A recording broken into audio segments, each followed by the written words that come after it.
ಸಾಯಂಕಾಲ ಆಫೀಸಿಂದ ಬಂದು ಆರಾಮಾಗಿ ಊಟ ಮಾಡಿ ಮನ್ಕೊಂಡ್ರಿ. ಬೆಳಿಗ್ಗೆ ಎದ್ದು ನಲ್ಲಿ ಆನ್ ಮಾಡಿದ್ರೆ ನೀರು ಬರ್ತಾ ಇಲ್ಲ. 1 ಗಂಟೆ ವೆಯ್ಟ್ ಮಾಡಿದ್ರಿ, ನೀರು ಬರ್ತಾ ಇಲ್ಲ. 9 ಗಂಟೆ ಆಯಿತು, ಒಂದು ಕಡೆ ಆಫೀಸಿಗೆ ಟೈಮ್ ಆಗ್ತಾ ಇದೆ, ಆದ್ರೂ ನೀರು ಬರ್ತಾ ಇಲ್ಲ. ಮಧ್ಯಾಹ್ನ ಆಯಿತು, ಸಾಯಂಕಾಲ ಆಯಿತು, ನೀರೇ ಬರ್ತಾ ಇಲ್ಲ.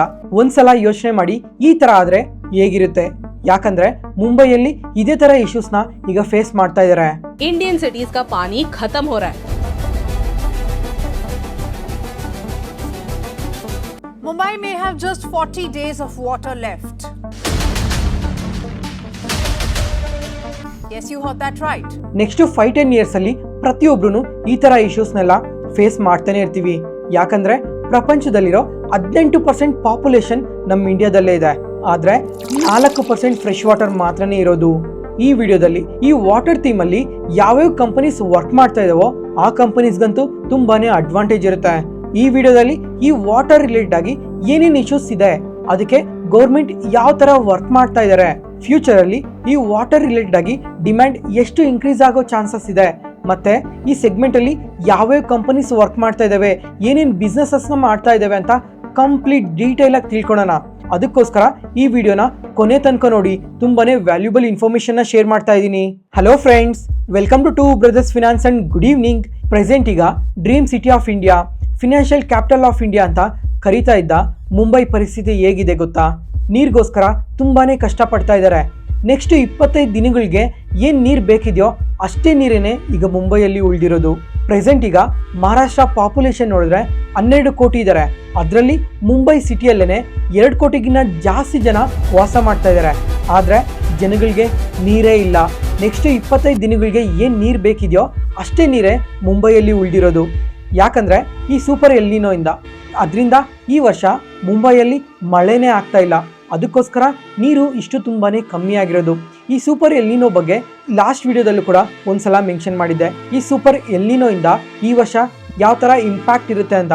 ಅದ್ರ ಜೊತೆಗೆ ರೀಸೆಂಟಾಗಿ ಫಿನಾನ್ಸ್ ಮಿನಿಸ್ಟರ್ ಅವರು ಕೂಡ ಈ ಸೂಪರ್ ಎಲ್ನಿನೋ ಬಗ್ಗೆ ಮೆನ್ಷನ್ ಮಾಡಿದ್ರು. ಇಂಡಿಯಾ ಆದರೆ ಸೂಪರ್ ಎಲ್ನಿನೋ ಇಂಪ್ಯಾಕ್ಟ್ ಇರುತ್ತೆ, ಅದಕ್ಕೋಸ್ಕರ ಗೌರ್ಮೆಂಟ್ ಕೂಡ ಈಗ ತುಂಬಾನೇ ಪ್ರಿಪೇರ್ ಆಗ್ತಾ ಇದೀವಿ ಅಂತ.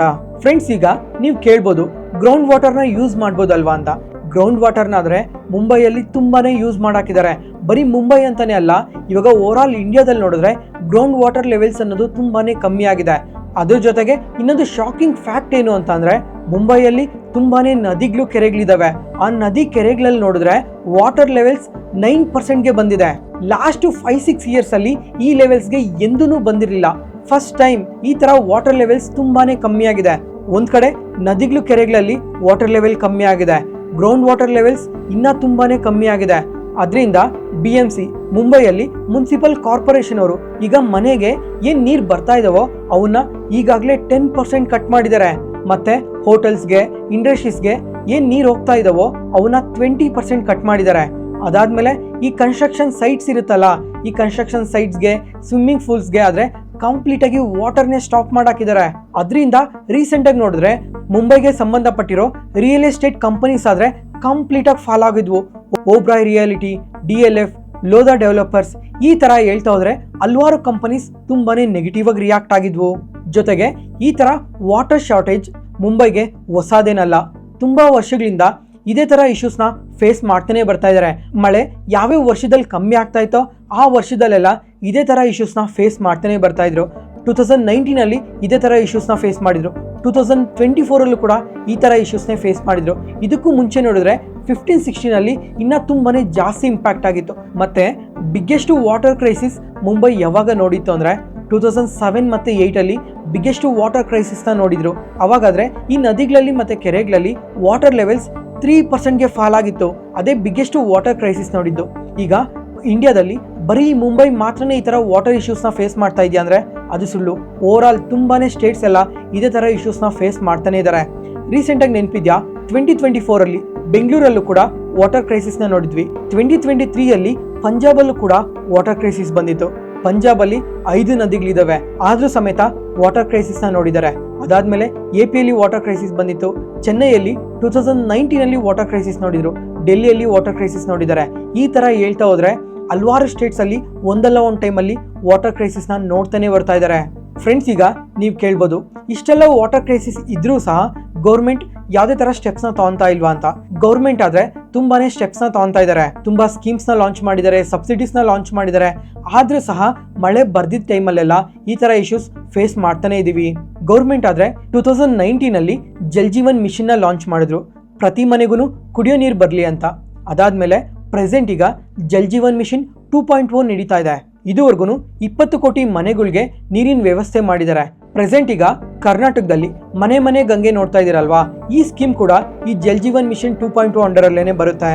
Next Atal Bhujal Yojana, Jal Shakti Abhiyan, rain water harvesting promotion, watershed development programme, micro irrigation scheme, dam reservoir construction, ಈ ತರ ಹಲವಾರು ಸ್ಕೀಮ್ಸ್ ಮತ್ತೆ ಸಬ್ಸಿಡೀಸ್ ನ ತಂದಿದ್ದಾರೆ. ಮತ್ತೆ 2024 ಅಲ್ಲಿ ಇಂಟ್ರಿಮ್ ಬಜೆಟ್ ಅಲ್ಲಿ 1 ಲಕ್ಷ ಕೋಟಿ ಅಲೋಕೇಶನ್ ಕೊಟ್ಟಿದ್ದಾರೆ. ವಾಟರ್ ಟ್ರೀಟ್ಮೆಂಟ್ಗೆ ಇನ್ಫ್ರಾಸ್ಟ್ರಕ್ಚರ್ ಪ್ರಾಜೆಕ್ಟ್ ನ ಡೆವಲಪ್ ಮಾಡೋದಕ್ಕೋಸ್ಕರನೇ 1 ಲಕ್ಷ ಕೋಟಿ ಅಲೋಕೇಶನ್ ಕೊಟ್ಟಿದ್ದಾರೆ. ಮತ್ತೆ ಫ್ರೆಂಡ್ಸ್, ಈಗ ಗೌರ್ಮೆಂಟ್ ಆದ್ರೆ ತುಂಬಾನೇ ಪ್ರಯತ್ನ ಪಡ್ತಾ ಇದ್ದಾರೆ.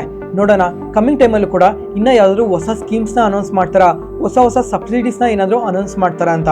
ಅದ್ರ ಜೊತೆಗೆ ಇನ್ನ ಇಂಪಾರ್ಟೆಂಟ್ ಥಿಂಗ್ ಏನು ಅಂತ ಅಂದ್ರೆ, ಪ್ರೆಸೆಂಟ್ ಈಗ ನಮ್ಮ ಇಂಡಿಯಾದಲ್ಲಿ 150 ಕೋಟಿಗಿನ್ನ ಹೆಚ್ಚು ಪಾಪ್ಯುಲೇಷನ್ ಇದೆ.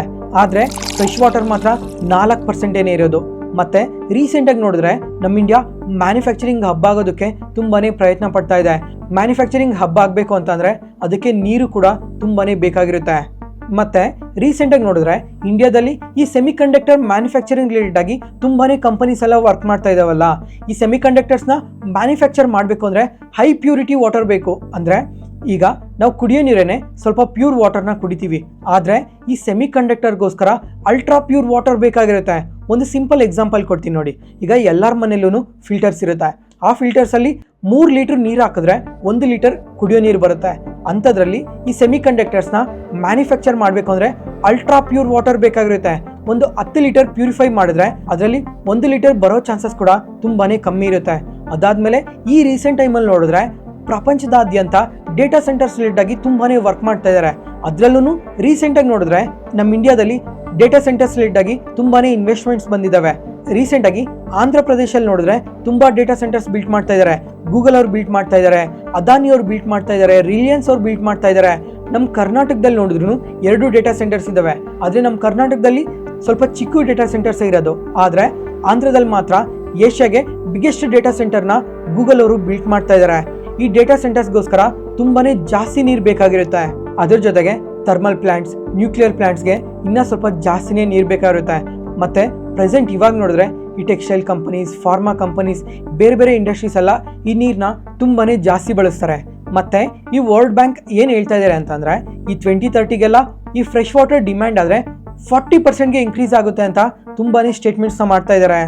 ಮತ್ತೆ ಫ್ರೆಂಡ್ಸ್, ಈಗ ನಮ್ಮ ಇಂಡಿಯಾದಲ್ಲಿ ನೋಡಿದ್ರೆ 4% ಫ್ರೆಶ್ ವಾಟರ್ ಇದೆ. ಅದರಲ್ಲಿ 70ಇಂದ 80% ಫ್ರೆಶ್ ವಾಟರ್ನ ಕಂಪ್ಲೀಟ್ ಆಗಿ ಅಗ್ರಿಕಲ್ಚರ್ಗೆ ಯೂಸ್ ಮಾಡ್ತೀವಿ. ಇನ್ನು ಮಿಕ್ಕಿರೋ 10%ನ ಜನಗಳು ಯೂಸ್ ಮಾಡಿದ್ರೆ ಇನ್ನು ಮಿಕ್ಕಿರೋ 10% ಇಂಡಸ್ಟ್ರೀಸೇ ಯೂಸ್ ಮಾಡ್ತಾರೆ. ಮತ್ತೆ ಈ ವಾಟರ್ ಥೀಮಲ್ಲಿ ಇಂಪಾರ್ಟೆಂಟ್ ಆಗಿ ಈ 3 ಸೆಗ್ಮೆಂಟ್ಸ್ ಬಗ್ಗೆ ಅರ್ಥ ಮಾಡ್ಕೊಬೇಕಾಗಿರುತ್ತೆ. ಫ್ರೆಂಡ್ಸ್, ಈ ತರ ಕಾಂಪ್ಲಿಕೇಟೆಡ್ ಟಾಪಿಕ್ಸ್ನ ಬ್ರೇಕ್ ಡೌನ್ ಮಾಡಿ ನಿಮಗೆ ಅರ್ಥ ಆಗೋ ರೀತಿಯಲ್ಲಿ ಸಿಂಪಲ್ ಆಗಿ ಎಕ್ಸ್ಪ್ಲೇನ್ ಮಾಡ್ತಾ ಇದ್ದೀನಲ್ವಾ. ಇದರಿಂದ ನಾನು ಕೇಳೋದೊಂದೇ, ಈ ವಿಡಿಯೋ ಇಷ್ಟ ಆದರೆ ಲೈಕ್ ಮಾಡಿ ಮತ್ತು ಪ್ರತಿಯೊಬ್ಬರೂ ಕಮೆಂಟ್ ಸೆಷನಲ್ಲಿ ಕಮೆಂಟ್ ಮಾಡಿ. ಮೊದಲನೇದು ಸೀವೇಜ್ ಟ್ರೀಟ್ಮೆಂಟ್. ಅಂದರೆ ಈಗ ನಾವು ಪ್ರತಿನಿತ್ಯ ಏನು ನೀರನ್ನು ಯೂಸ್ ಮಾಡ್ತಾ ಇದ್ದೀವಿ, ಸ್ನಾನ ಮಾಡೋದಕ್ಕೆ, ಬಟ್ಟೆ ಒಗೆಯೋದಕ್ಕೆ ಅಥವಾ ಅಡುಗೆಗೆ, ಈ ಥರ ನೀರೆಲ್ಲ ಚರಂಡಿಗೆ ಹೋಗುತ್ತೆ. ಚರಂಡಿಗೆ ಹೋದ್ಮೇಲೆ ಅವು ಯಾವುದೋ ನದಿಗೋ ಕೆರೆಗೋ ಹೋಗ್ತಾ ಇದ್ವು. ಅದನ್ನೀಗ ಕಂಪ್ಲೀಟ್ ಆಗಿ ಸ್ಟಾಪ್ ಮಾಡಕ್ಕೆ ಸೀವೇಜ್ ಟ್ರೀಟ್ಮೆಂಟ್ ಪ್ಲಾಂಟ್ಗೆ ಬರ್ತಾ ಇದೆ. ಈ ಪ್ಲಾಂಟ್ ಅಲ್ಲಿ ಆ ನೀರೆಲ್ಲ ಕಂಪ್ಲೀಟ್ ಆಗಿ ಕ್ಲೀನ್ ವಾಟರ್ ಆಗಿ ಚೇಂಜ್ ಮಾಡ್ತಾರೆ. ಆ ನೀರನ್ನ ಇಂಡಸ್ಟ್ರೀಸ್, ಕನ್ಸ್ಟ್ರಕ್ಷನ್, ಅಗ್ರಿಕಲ್ಚರ್ಗೆ ಯೂಸ್ ಮಾಡ್ತಾರೆ. ಇದನ್ನ ಸೀವೇಜ್ ಟ್ರೀಟ್ಮೆಂಟ್ ಅಂತಾರೆ. ಅದಾದ್ಮೇಲೆ ಎರಡನೇದು ಬಂದು ವಾಟರ್ ಡಿಸಾಲಿನೇಷನ್ ಪ್ಲಾಂಟ್ಸ್. ಅಂದ್ರೆ ನಮ್ಮ ಭಾರತದ ಸುತ್ತೂರ 3 ಕಡೆ ನೀರಿದೆ, ಅದೆಲ್ಲ ಕಂಪ್ಲೀಟ್ಲಿ ಉಪ್ಪು ನೀರೇನೆ. 97% ಸಿ ವಾಟರ್ ಏನಿದೆ ಏನಕ್ಕೂ ಉಪಯೋಗಕ್ಕಿಲ್ಲ. ಅದಕ್ಕೋಸ್ಕರನೇ ಈ ವಾಟರ್ ಡಿಸಾಲಿನೇಷನ್ ಪ್ಲಾಂಟ್ ನ ಈಗ ತುಂಬಾನೇ ಕನ್ಸ್ಟ್ರಕ್ಟ್ ಮಾಡ್ತಾ ಇರೋದು. ಅಂದ್ರೆ ಈ ಸಮುದ್ರದ ನೀರೇನಿದೆ ಅದರಲ್ಲಿ ಉಪ್ಪಿನಂಶ ತೆಗ್ದಾಕ್ಬಿಟ್ಟು ಕಂಪ್ಲೀಟ್ ಆಗಿ ಪ್ಯೂರಿಫೈ ವಾಟರ್ ಆಗಿ ಟರ್ನ್ ಮಾಡ್ತಾ ಇದಾರೆ. ಅದನ್ನೇ ಈ ವಾಟರ್ ಡಿಸಾಲಿನೇಷನ್ ಪ್ಲಾಂಟ್ ಅಂತಾರೆ. ಅದಾದ್ಮೇಲೆ ಮೂರನೇದು ಬಂದು ಝೀರೋ ಲಿಕ್ವಿಡ್ ಡಿಸ್ಚಾರ್ಜ್. ಅಂದ್ರೆ ಈಗ ತುಂಬಾ ಇಂಡಸ್ಟ್ರೀಸ್ ಎಲ್ಲ ವಾಟರ್ನ ಯೂಸ್ ಮಾಡ್ತಾನೆ ಇದಾವೆ. Textile companies, pharma companies, chemical companies, ಈ ತರ ಹೇಳ್ತಾ ಹೋದ್ರೆ ಪ್ರತಿ ಸೆಕ್ಟರ್ ಅಲ್ಲೂ ಕೂಡ ವಾಟರ್ನ ತುಂಬಾನೇ ಜಾಸ್ತಿ ಬಳಸ್ತಾ ಇದ್ದಾರೆ.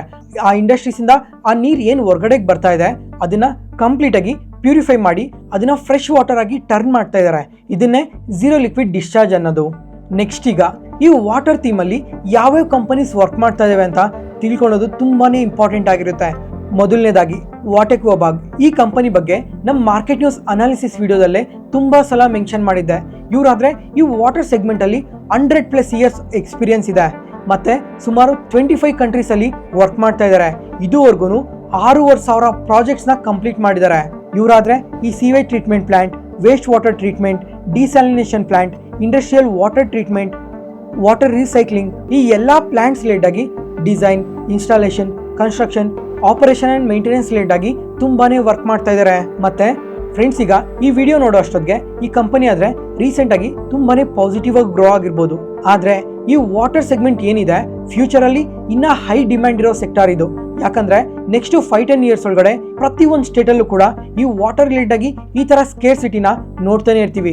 ಅದಕ್ಕೋಸ್ಕರ ಈ ವಾಟರ್ ಸೆಗ್ಮೆಂಟ್ ಅಲ್ಲಿ ಯಾವ್ಯಾವ ಕಂಪನೀಸ್ ವರ್ಕ್ ಮಾಡ್ತಾ ಇದಾವೋ ಆ ಕಂಪನೀಸ್ ಅಂತೂ ಫ್ಯೂಚರ್ ಅಲ್ಲಿ ಬೆಟರ್ ಆಗಿ ಗ್ರೋ ಆಗೋ ಚಾನ್ಸಸ್ ತುಂಬಾನೇ ಜಾಸ್ತಿ ಇರುತ್ತೆ.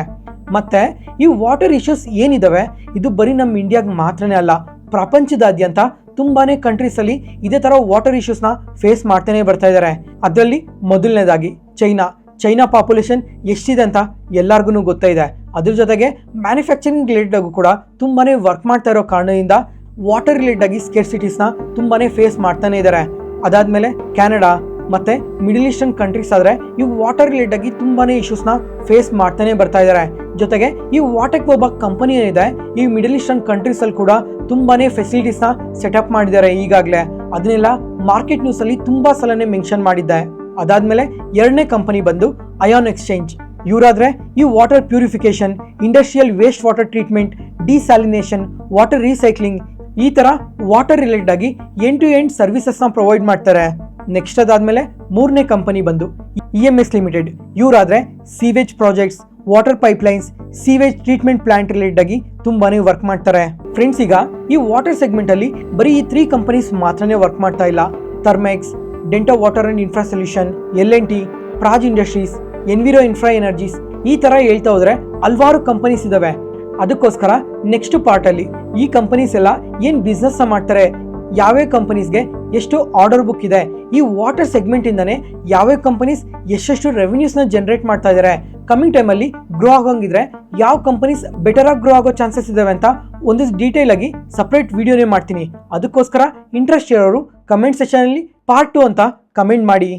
ಫ್ರೆಂಡ್ಸ್, ರೀಸೆಂಟ್ ಆಗಿ ನಾನು ಪೋಸ್ಟ್ ಮಾಡ್ತಾ ಇರೋ ವಿಡಿಯೋಸ್ಗೆ, ಶಾರ್ಟ್ಸ್ಗೆಲ್ಲ ತುಂಬಾನೇ ಒಳ್ಳೆ ರೆಸ್ಪಾನ್ಸ್ ಬರ್ತಾ ಇದೆ. ಅದ್ರ ಜೊತೆಗೆ ತುಂಬಾ ಜನ ಎಲ್ಲ ಕಮೆಂಟ್ ಸೆಕ್ಷನ್ ಅಲ್ಲಿ ಕಮೆಂಟ್ ಮಾಡ್ತಾನೆ ಇದ್ದೀರಾ.